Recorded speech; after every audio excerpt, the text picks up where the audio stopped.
Ginger, so glad to have you. And so before we get started, I'd like to give you a chance to tell the audience who you are. Yeah. Siyate, everybody. Welcome to Phoenix, Arizona. My name is Ginger Sykes Torres, and I know for all of you out-of-state visitors, I hope you are enjoying our winter. It's been really hard on us, but we get through it every year. So I am the State Executive Director of the USDA Farm Service Agency in Arizona. I was appointed by President Biden in 2022. Very excited to serve in this role. And Mayor Gallego mentioned the importance of representation, and I'm proud to be the only, there's 50 USDA state directors, and I'm proud to be the only Native American state director in the entire country in my role. And probably the very first one to do it. And also very proud to get my start in civic leadership when Mayor Gallego appointed me to the Environmental Sustainability Commission. And so my background professionally is in environmental science and policy. I worked on renewable energy planning and development. I've worked on environmental sustainability reporting. I've worked in climate resilience planning. And so in my new role, I'm really excited to work with our rural communities in making farming more sustainable across the board. Farming in Arizona, Mayor Gallego spoke about our water usage. Agriculture takes up about 70% of the water usage in Arizona, and so it's critical that we are using that as sustainably as possible. And so that's a priority of mine, is to make our agricultural sector as sustainable as possible. Amazing. So Ginger, given, first of all, we want to note that you don't and can't represent all Native American people. But I want to know what your take is on land acknowledgements. Are they having the impact that we're hoping that they'll have? What's it accomplishing? Is it doing what we're setting out to do? I think when land acknowledgements are taken as a performative action, or they lack any true meaning, I think that is something that can be of issue.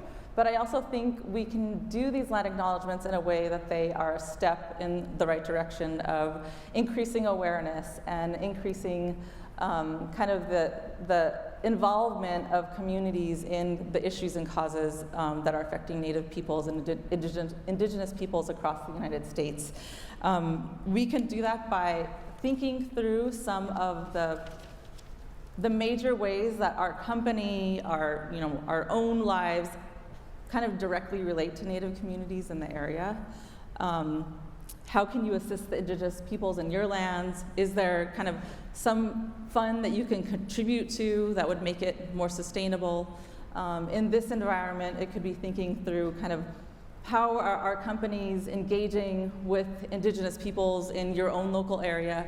Do you know what the local tribes are in your area? Do you know what their issues are? Do you know what they care about on a daily basis? Is it having access to clean water, or is it like mining on tribal lands and sacred sites? And so really thinking through your very local touch point with those communities will really help.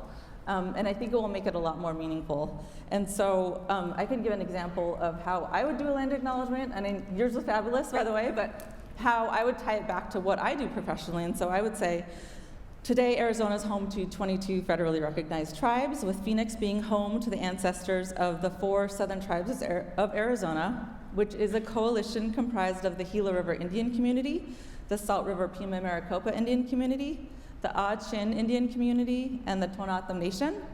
In addition, over half of Arizona's farmers and ranchers are Native American. As the only Native American state executive director in the country, I am proud to serve in the Biden-Harris administration and further Secretary Vilsack's commitment to equity and inclusion and reduce barriers to access and barriers to opportunity for underserved communities and root out generations of systemic inequities. Today, we at USDA seek to provide concrete commitments and resources for all of Arizona's communities, including tribal communities. Whether it be from giving tribes a seat at the table through reviving the White House Tribal Nation Summit, to investing directly in states, USDA is committed to doing better to be inclusive to all communities, including tribal communities. USDA is investing millions of dollars in tribal communities right here in Arizona, in rural water infrastructure, in climate-smart commodities, in funding broadband to off-grid areas, and advancing clean energy to drive economic changes to historically underserved areas. As the state executive director, I am committed to ensuring that tribal community members are knowledgeable of federal programs and resources for farming and ranching through directing staff to do more outreach to these communities. Citizens cannot participate in federal programs for farming and ranching unless they know about them, and it is our responsibility to go out and let people know about our programs.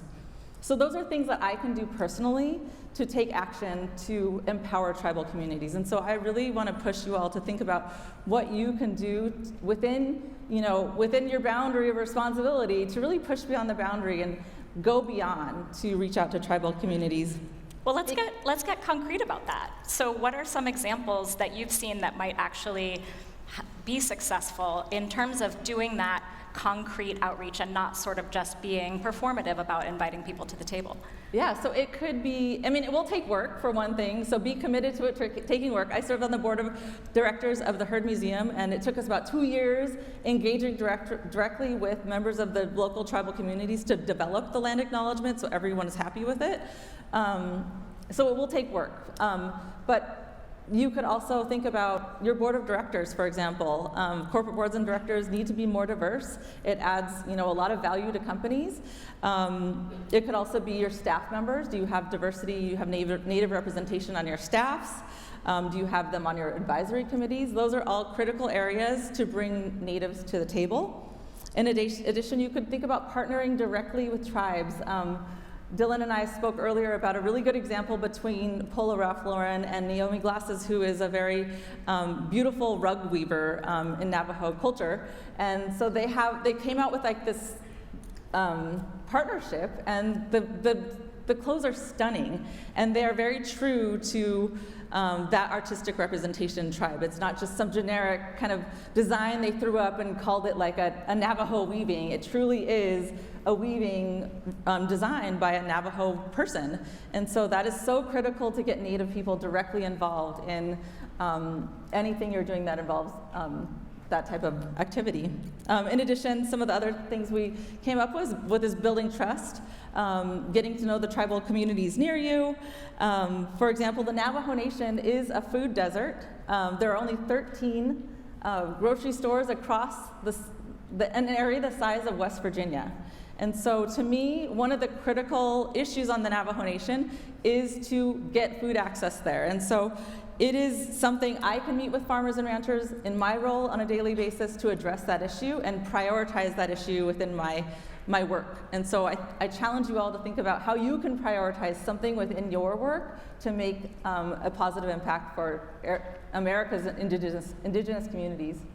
Ginger, thank you so much for being at GreenBiz. Yeah, thank you so much.